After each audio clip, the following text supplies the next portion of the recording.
Hello everyone, bringing you the Mannequin of the Month video today for May 2020. And what we're looking at today is a Canadian infantryman of the 1970s. Now this is one of the two options which came in neck and neck on the poll over on Patreon, which is where it's decided, the $5 tier over there, decide what we're going to look at each month depending upon a poll. Unfortunately, the other option on that, which obviously came in as a draw with this, I probably, as it stands, won't be able to cover that this month due to the lockdown situation. Normally when two options come in together, I'll do both. I'll do a bonus mannequin that month.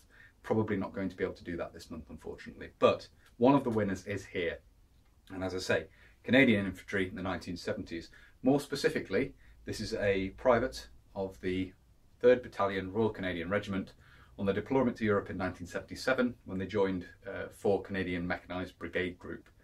And it's quite nice because this is an interesting contrast with the Canadian mannequin I did recently looking at the Royal Canadian Regiment deployed to Europe in 1917, Vimy.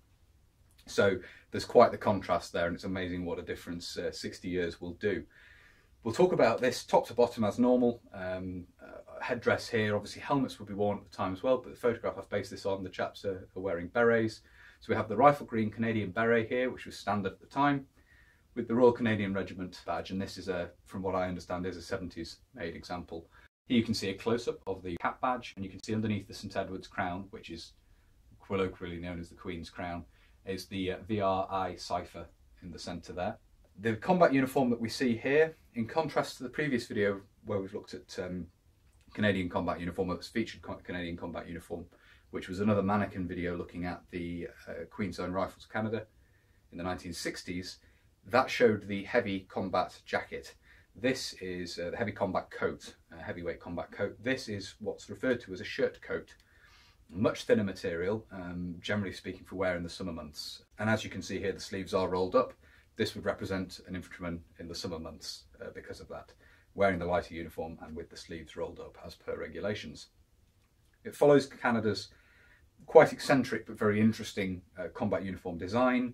The top pockets here obviously are designed to take a magazine each for the C1 self-loading rifle, and there are also loops in the lower pockets to take magazines as well. Closed with these loop buttons by this point, so the large buttons are common to the older 60s era combat uniform, and in the 70s there was a move to the smaller buttons being made that way as well. Previously, I'll talk about this of course in more detail in a future video, but it's interesting to mention it here. The smaller buttons had been 4-hole buttons on the early combats. By this point they have a loop of fabric through them as well, which is obviously something Britain would copy later in their Soldier 95 clothing. So that's the combat smock, as you can see there, draw cord at waist underneath the belt and at the hem here.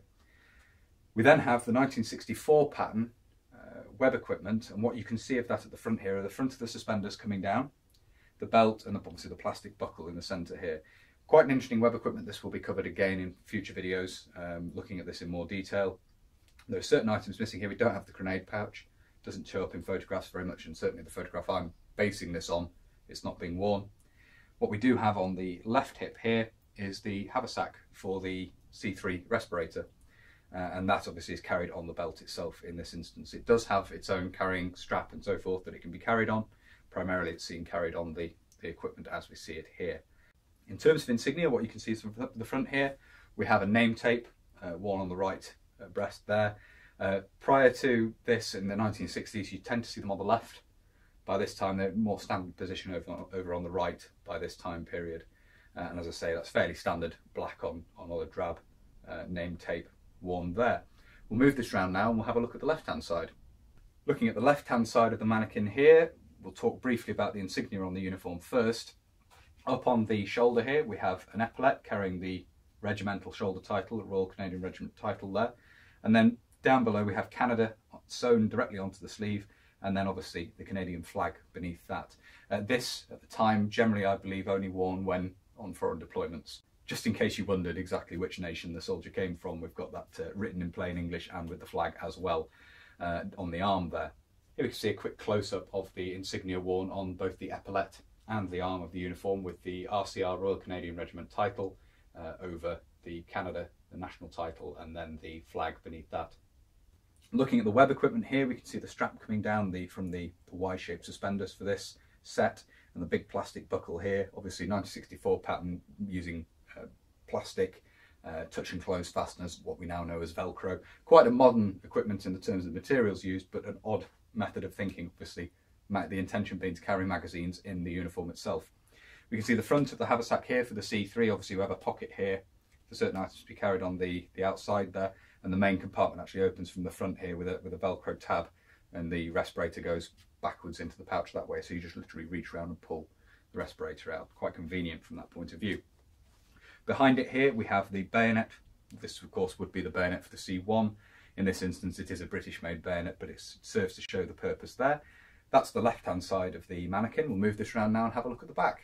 At the back here we can see the centre support for the suspenders coming down there in this Y shape, with again a single plastic buckle there and a loop, and these just Velcro onto the belt to support it. And then we have the mess tin pouch and the canteen carrier, or water bottle carrier, depending on the terminology you want to use. Canteen carrier officially, I believe. In these we have the sort of standard British type square mess tins, also used by Canada of course, in aluminium. And then on this side we have a standard plastic canteen in essentially what is a US style pouch, very similar to the M1956, but it has a Velcro belt loop on the back instead of Alice clips or anything like that.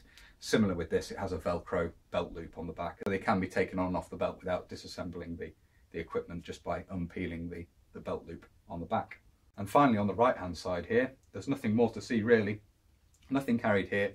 You do occasionally see the ammunition pouches from the old 1951 pattern web equipment used to provide extra ammunition capacity, actually carrying a pouch on the belt, but the photograph I've based this on, that's not shown. You've got the big pocket here, as you can see low down on the shirt coat there, but there's nothing else carried on the web equipment on this side. We do have the insignia obviously duplicated again with the epaulette up there with the slide, carrying the shoulder title for the regiment, the national title, and then the flag underneath that. And that's the right hand side of the uniform. So there we are, that's a look at this Mannequin set up to represent a Canadian infantryman, private in the 3rd Battalion Royal Canadian Regiment in 1977 on their deployment to Europe. And as I say, this is set up to represent a man dressed for the summer months, with obviously the sleeves rolled up and wearing the shirt coat, as already said. As I say, it makes an interesting contrast with the relatively recent Mannequin of the Month, looking at Canadian infantry at Vimy in 1917, and the massive change that had occurred in the 60 years between those dates.